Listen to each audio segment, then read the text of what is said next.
Bedroom చూద్దామండి. Bedroom ఇది. ఇక్కడ నాకు తెలిసి కింగ్ సైజ్ అయితే పట్టిద్ది, కింగ్ సైజ్ బెడ్. వీళ్ళు లైటింగ్ కూడా ఇవ్వలేదు, మనం stand lights or alternate light option choose చేసుకోవాలి. అండ్ వెంటిలేషన్ అయితే చాలా బాగా వచ్చింది, ఇది మొత్తం వెంటిలేషన్ వచ్చింది అనమాట. అండ్ స్టాండ్ లైట్స్ ఇక్కడ ఇక్కడ ఒకటి పెట్టుకోవాల్సి వస్తుంది, ఎందుకంటే అసలు లైట్ ప్రొవిజనే లేదు ఇది మొత్తంలో. ఇంకా ఇక్కడ ఒక స్మాల్ స్టోరేజ్ యూనిట్ ఉంది. ర్యాక్స్ అయితే ఇక్కడ ఏమి ఉండవు, అన్ని హ్యాంగర్స్ యూజ్ చేస్తారు అందరూ.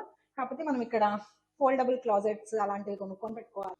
అండ్ ఇక్కడ ఒక చిన్న స్టోరేజ్ యూనిట్ వచ్చింది, లైక్ మనం గ్యాడ్జెట్స్ ఎలక్ట్రానిక్స్ అట్లాంటివి పెట్టుకోవచ్చు వెళ్ళిపోతే.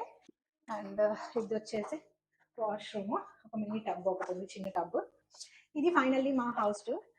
ఇది పార్ట్ 1. దీనిలో ఇంకా ఏమేమి ఎమ్యూనిటీస్ వస్తాయి లైక్ స్విమ్మింగ్ పూల్ అలాంటివి. అండ్ కంపేర్ చేస్తే బయట మార్కెట్లో ఉన్న ప్రైస్ కంటే మాకు ఈ యూనిట్ తక్కువ ప్రైస్కి వచ్చింది, $300 to $400. అది ఎలా వచ్చింది, ఎందుకు వచ్చింది అని పార్ట్ 2లో కవర్ చేస్తాను. To follow. Thank you.